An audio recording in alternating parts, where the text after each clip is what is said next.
My name is Adam Davids, and I'm here to celebrate INROADS' 50th anniversary from Australia and shed light on the long-term impact the program has made in America and around the world.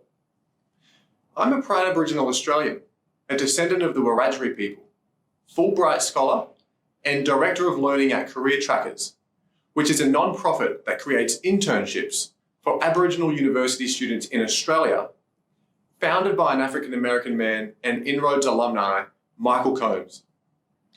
Why is an Australian speaking at an INROADS event? Well, there are two reasons.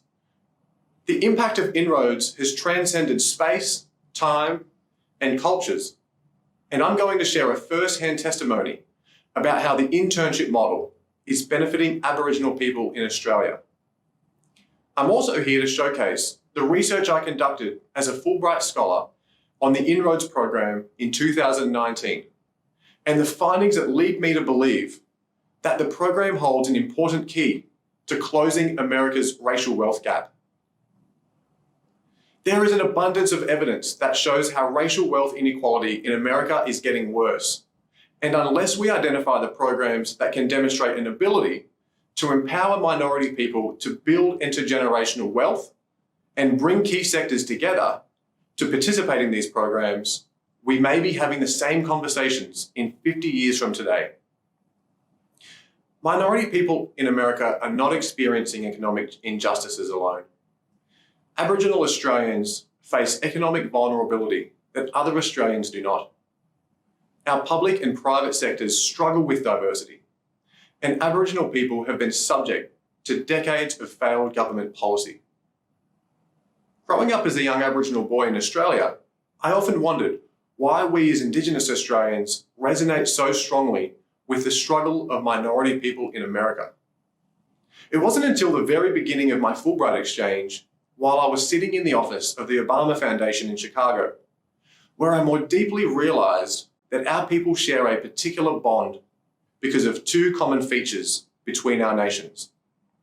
The first, our nations share a racist foundation that systemically stacked the game against our people. And the second, our nations share a society underpinned by democratic capitalist ideals. These two features have resulted in a giant maze to navigate for historically marginalized people like ours that were only recently granted access. Before I dive into the impact of INROADS, it's very important for me to pay respect to those people that for more than a century have built nonprofits and institutions that serve minority people with a vision to helping them find prosperity in this maze. I've admired the incredible work many NGOs have done over a long period of time in America, and I'm driven to build bridges between like-minded minority-serving organizations all around the world. I think about HBCUs and the phenomenal institutions like Spelman that epitomize excellence, the Hispanic Scholarship Fund and UNCF, the Urban League and the NAACP. Finally, I'd like to acknowledge the Aboriginal people of America, whose thousands of years of custodianship and wisdom enabled the many luxuries that can be enjoyed in the USA. Now let's talk about racial wealth inequality. And just to be clear, when I'm referring to wealth, I'm referring to wealth, not income. Wealth meaning the total net value of someone's assets minus their debts, liquid and illiquid. Federal Reserve data shows that household wealth of Black families has remained stagnant for decades, whilst on average, white families have benefited from the longest economic expansion in American history. Business Insider reported on this to have reached an aggregated total wealth of approximately $102 trillion for white families and $6 trillion for Black families. Now let's factor in education. The St. Louis Federal Reserve found that between 1989 and 2016, the median wealth of white households whose head was college degree educated went up from approximately $235,000 to $370,000. Meanwhile, the median wealth of a Black family whose head was also college educated went down from $73,000 to $61,000. This means that even with a college degree, a white family is likely to have 6 times more wealth than that of a black family. It's important that I call out the fact that these inequities faced by black Americans are also being faced by Hispanic and Native Americans. McKinsey reports that racial wealth inequality is constraining the US economy and will cost more than $1 trillion between 2019 and 2028. McKinsey also found that for every 10 black Americans that were born into the middle class, only 3 will remain. There's clearly work to do. Now let's talk about the case in point, INROADS. Many of us know INROADS as the pioneering internship program for minority people that was born in the aftermath of the civil rights movement. An organization with unparalleled track record of developing executive talent from within the minority community. Whilst I'd love to center this talk around the incredible talent that for the past 50 years has taken America and the world by storm because of INROADS, I want us to view the impact of this organization through a slightly different lens.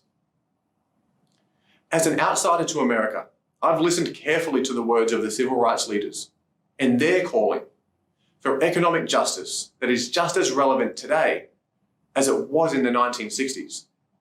I was made aware that Martin Luther King III argued that INROADS should be credited for helping build the black middle class of America. I decided to make King's words somewhat of my hypothesis. Could INROADS hold the key to racial wealth equality? Is there any program, or non-profit for that matter, that can quantify their impact on racial wealth equality? When I looked, I found nothing. I was mostly pointed towards policy solutions as the only answer, as opposed to programs. Courageously, INROADS granted me permission to do an independent pilot study to see if the program could bear any claim to contributing to racial wealth equality. In analysing the wealth attainment, income, and home ownership rate of INROADS alumni, I screened 1,000 randomly selected individuals and found an average age of 44 years and an unprecedented economic impact that challenges that notion that policy change is the only solution to closing the racial wealth gap. For example, the Fair Housing Act was enacted in 1968 and sought to boost black home ownership rates in the US by removing housing discrimination based on race. However, after nearly 50 years, the rate of black home ownership had actually fallen, going from 42% in 1970 to 41% in 2017.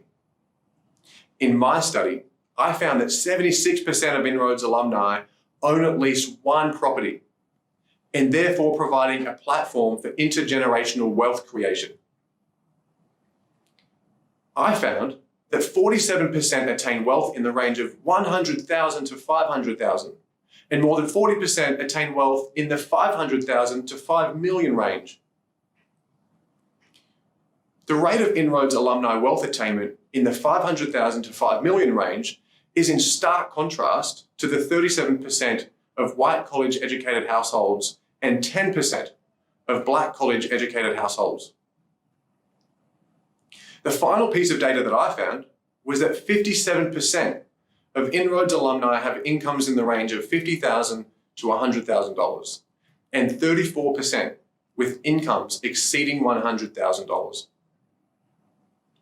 McKinsey extrapolated these findings and recently presented at the Black Economic Forum that if the impact of INROADS was scaled across all black households, it would equate to $755 billion in wealth.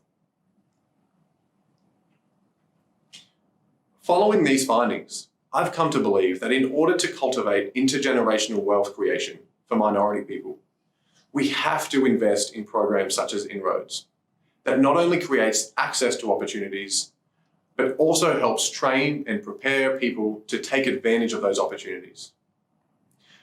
I'd like to now share the extended impact of INROADS around the world. In Australia, the fact is that there's never been an Aboriginal C-suite leader of a major corporation, which inspired the establishment of CareerTrackers for Indigenous Australians, a non-profit modelled after INROADS, that is now in its 10th year. CareerTrackers has graduated 1,000 Indigenous students whose average starting salary is $62,000 a year, compared to Australia's national average of $54,000 a year. The organisation is based on the same philosophy of INROADS that leverages an innovative internship model and a program that helps students to navigate through their studies, a professional job, and build a network with their peers and industry leaders. Sadly, only 47% of Indigenous students in Australia who start a university degree make it to graduation. However, CareerTrackers has demonstrated 89% of its students completing their studies as a result of the internship program, ongoing mentorship, and leadership training.